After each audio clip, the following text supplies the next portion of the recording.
New surveillance photos show China is building up artificial islands in the South China Sea, literally building them in the sea, stockpiling them with weapons. Defense Secretary Ashton Carter warning China to stop this buildup. He says the U.S. will keep patrolling the region despite China's objections. Roll tape. There should be no mistake. There should be no mistake about this. The United States will fly, sail, and operate wherever international law allows. Here with more on this is former Ambassador to the United Nations, John Bolton.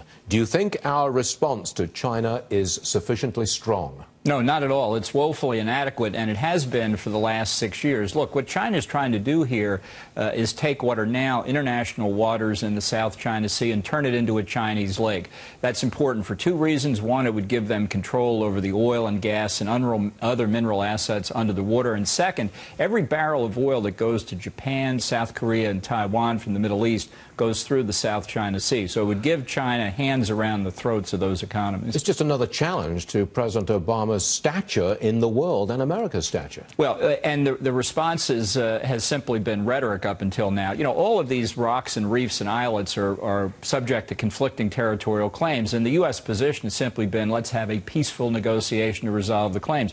China is obviously not waiting around for peaceful negotiation. They are taking the territory. Reports today of weapons being seen on these atolls that they're filling in. They're creating facts on the ground. Didn't they put out a bulletin from Beijing saying our Navy will no longer just protect our coastline, we will project force? I mean, I think they said this in so many words. We will project force into the Pacific. They said it, did they not? Yeah, well, they have two objectives. One is to take control of the South China Sea. They're well on the way to doing that. The other is to break through what's called the first island chain that isolates China from the broader Pacific. That's what their territorial claims in the East China Sea are all about, and it's their desire to build a blue water navy now for the first time in 600 years in Chinese history. And the American response to say, well, we're going to have overflights and ship passages through the South China Sea is the right thing to do, but it's simply inadequate to stop the Chinese. Isn't our Navy shrinking to the lowest number of vessels,